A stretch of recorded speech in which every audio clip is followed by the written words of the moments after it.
I believe everybody should carry a gun, and if I were in charge of this nation, I'd put you in jail if you didn't carry a gun. That's what I've got to say about the Second Amendment.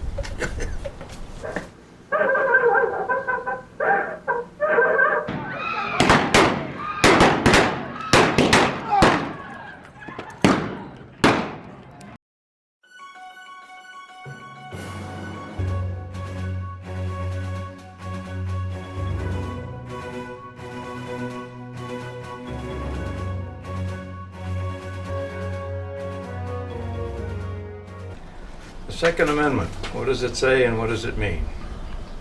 Well, it mentions a militia, and during the times when it was actually evolved and created, the militia was a very local security organization.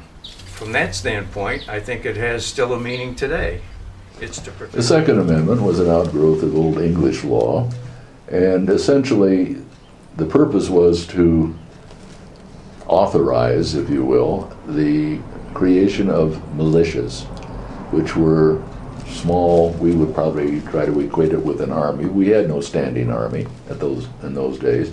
So this was to provide for the creation of militias, which were volunteers of all the farmers and the merchants and other citizens of the young states who would come together as a kind of armed force to defend the country.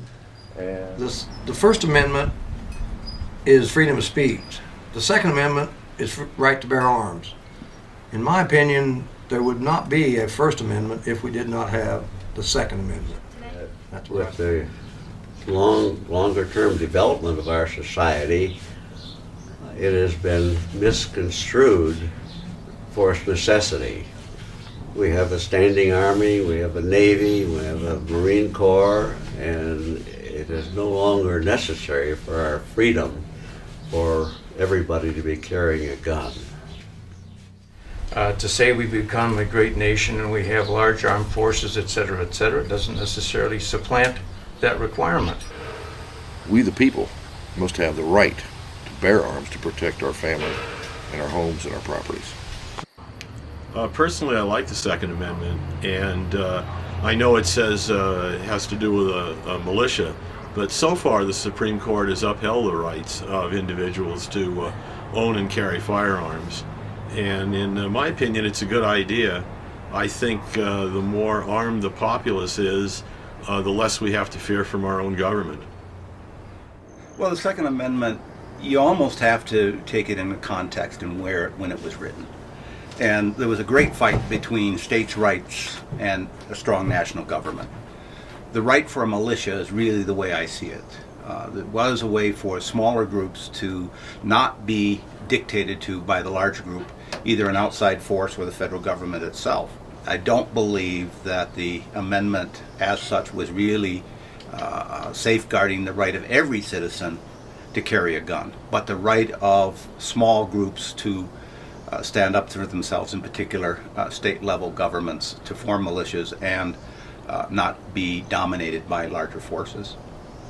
I believe the Second Amendment was put there for us to in order to protect ourselves from a tyrannical government. I think the people's right to bear arms is more than just a well-established militia.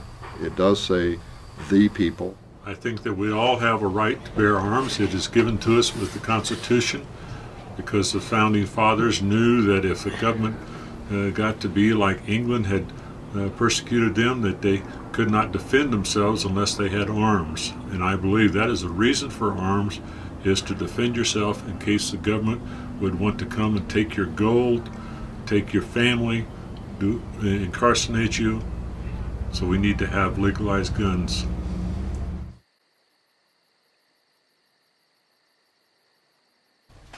Seems like back in my younger days, 50 years ago or whatever, or longer, why people might have a pistol in the house. They might have a .22 rifle or possibly a hunting rifle for protection. And now, why I see all of these highly automatic weapons, Uzis, submachine guns, and everything. And I don't think they should be allowed to be sold to individuals at all. They ought to be kept in the military, the National Guard, and such as that.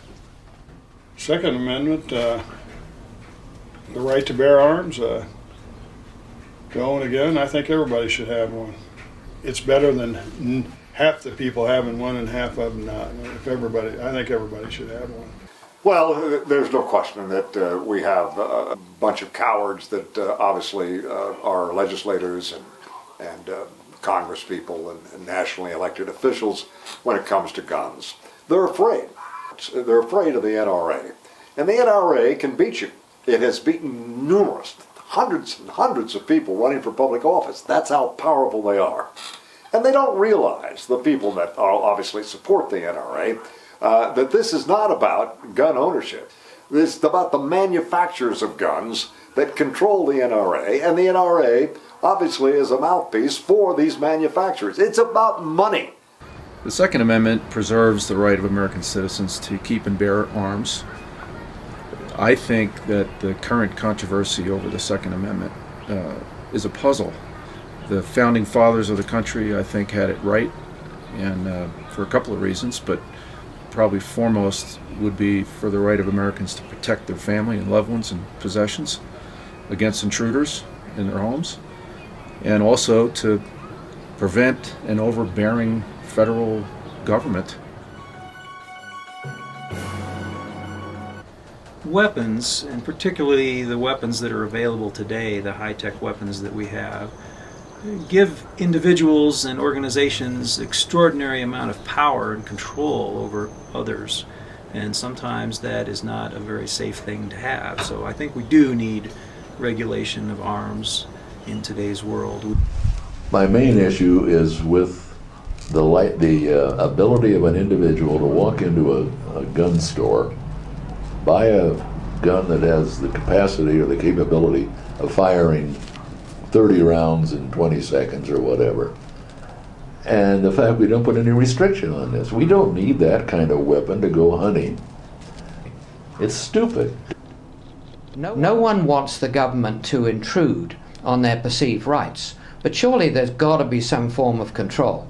I mean, if people can just go in without a check and feel that they've got the right to get any weapon and go out and even lend it to their mothers or their children or their aunts or their nephews and sons to go out. I mean, look at all of the damage that's being done. How many people have we got to carry on killing in this country before we come to our senses?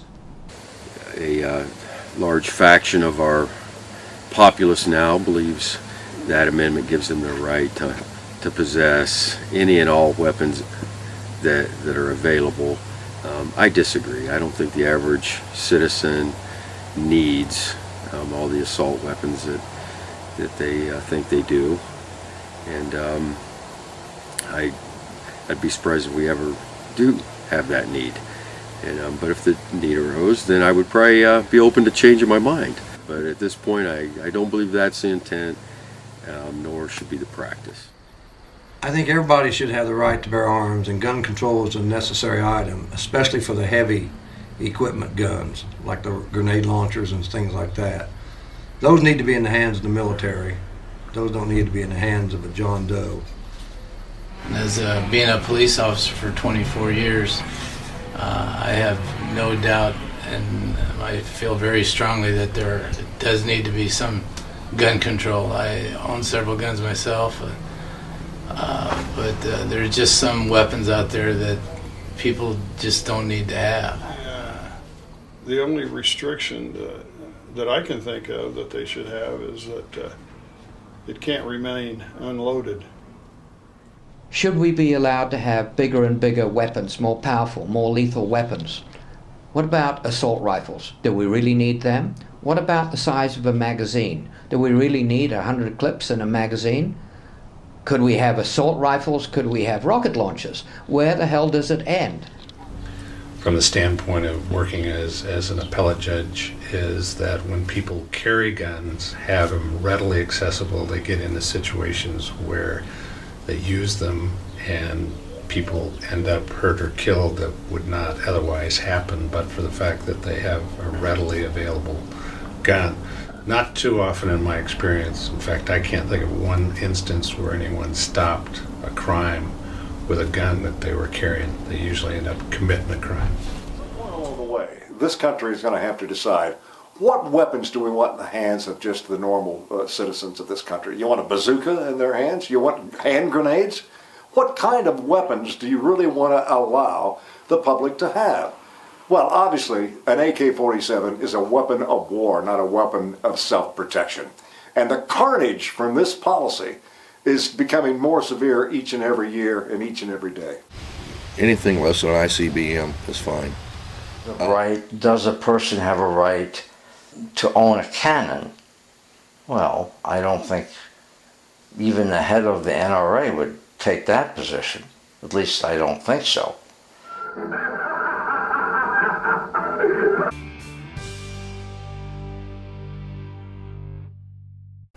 Shoot them. Shoot them again. And shoot them again.